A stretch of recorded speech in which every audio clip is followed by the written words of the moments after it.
Hello friends, welcome to all on my YouTube channel. मैं आरती आप सबको अपने 25 डे हार्ट चैलेंज में डे 4 में स्वागत करती हूँ। और ये ब्लॉग जो है मैं एडिटिंग आज कर रही हूँ, ये दरअसल कल का ब्लॉग है जो कि आज 15 तारीख का है।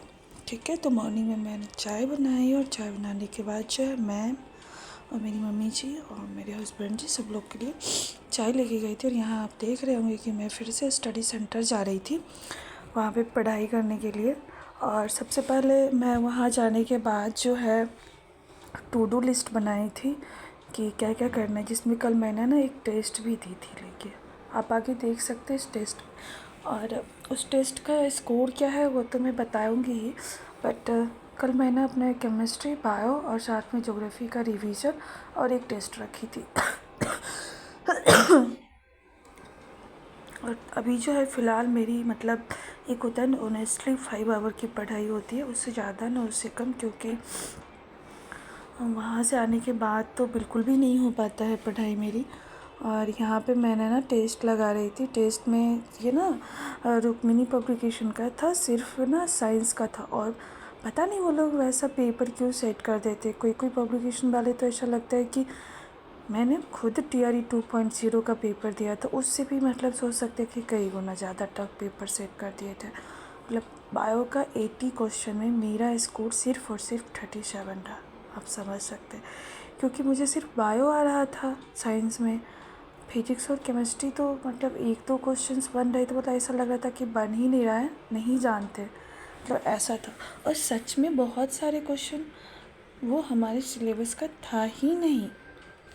तो आप सबसे भी यही कहना चाहूँगी कि कभी भी अगर रुक्मिणी पब्लिकेशन का टेस्ट देते हैं तो अपने स्कोर को लेके नहीं घबराएं, आप PYQ पे ध्यान दें, प्रीवियस ईयर पेपर पे। और उसके बाद फिर से जो है मैं ना मैम का जो था केमिकल रिएक्शन वाला, उसका ना यहाँ पे एक बार टेस्ट लगा रही थी, देख रही थी कि जो चैप्टर वाइज टेस्ट है उसमें मेरा कितना स्कोर जाता है।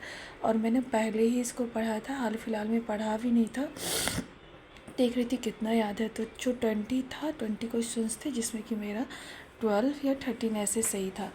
तो फिर ना ऐसे तो मैं रूटीन में टू डू लिस्ट में बनाई थी कि वो कार्बन एंड इट्स कंपाउंड पढ़ूंगी, मगर यहाँ पे क्या हुआ कि अचानक से फिर मेरे मन में आ गया कि नहीं, पहले मैं ना केमिकल रिएक्शन को फिर से पढूं। तो मैम का तो बहुत सारा वीडियो था, तो मैंने यहाँ पे अलग पांडे सर का क्लास 10th का पूरा केमिस्ट्री का निकाली, जिसमें कि मैं केमिकल रिएक्शन को फिर से कंप्लीट की। और आप सबसे भी यही कहना चाहूँगी ना कि अभी जो मेरी पढ़ाई है वो सारे काम को देखते हुए फिर पढ़ाई भी होती है, तो आप सब भी यही कीजिए और डेली पढ़िए। अगर 5 घंटे ही होती है तो मुझे इसके लिए कोई टेंशन नहीं है, बस महादेव से ये बोलती हूँ कि डेली 5 घंटे में पढ़ाई करूँ। और यहाँ पे मैंने 3 घंटे जो है केमिस्ट्री को दिया था और एक टेस्ट को, और फिर देन जो है हम यहाँ पे बायो का रिवीजन कर रही थी, इंडोक्राइन सिस्टम का। और इंडोक्राइन सिस्टम का रिवीजन करने के बाद मैंने ना जब मॉक टेस्ट मैम ली थी, वो मॉक टेस्ट दी थी।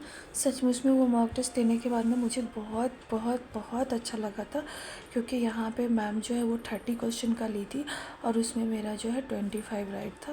और 5 क्वेश्चन मतलब थोड़ा मैम का पेपर जो है वो मॉडरेट टू हार्ड में था, तो कुछ क्वेश्चन जो था वो नहीं बना था। और यहाँ पे आप देख सकते हैं कि जो मैंने टेस्ट लगाई थी वो उसी का यहाँ पे जो है वो वीडियो है। और हम लोग ना बस हमेशा स्टोरी में आप लोग सुने होंगे ना, रियल लाइफ में भी, कि कछुआ और खरगोश में जब भी कंपटीशन हुआ था, हम लोग क्लास 2 वाले में पढ़े थे, तो वहाँ पे जो है वो कछुआ जीता था। तो वही हम लोग को करना है, कछुआ बन के चलना है, धीरे धीरे चलना है, मगर चलेंगे ही, रुकेंगे कभी भी नहीं। और इतना भी स्लो नहीं चलना है कि मेरी गाड़ी ही छूट जाए, मैं वहाँ तक पहुँच ही नहीं पाऊँ समय से। तो आप जो है वो टाइम टू टाइम, हम लोग अभी जैसे स्टार्ट की हूँ लाइब्रेरी में स्टडी करना, फिर धीरे धीरे जैसे ही बॉडी अडेप्ट हो जाता है तो फिर 5 घंटे से भी पढ़ाया जाएगा। क्योंकि एक हाउसवाइफ के लिए ये नहीं होता है कि सिर्फ आप पढ़ाई कर लिए बाकी बात ख़त्म है, नहीं, आगे भी देखना होता है, सब कुछ देखना होता है। और यहाँ पे देन मैंने ना जियोग्राफी का रिवीजन करने के लिए यहाँ पे बैठी हूँ, और जो कि महेश बनवाल की बुक से मैं कर रही हूँ बैठे बैठे। लास्ट में जब 4:30 बज गए थे तो मुझे बैठने का बिल्कुल भी मन नहीं कर रहा था, फिर मैं खड़े होके स्टडी की।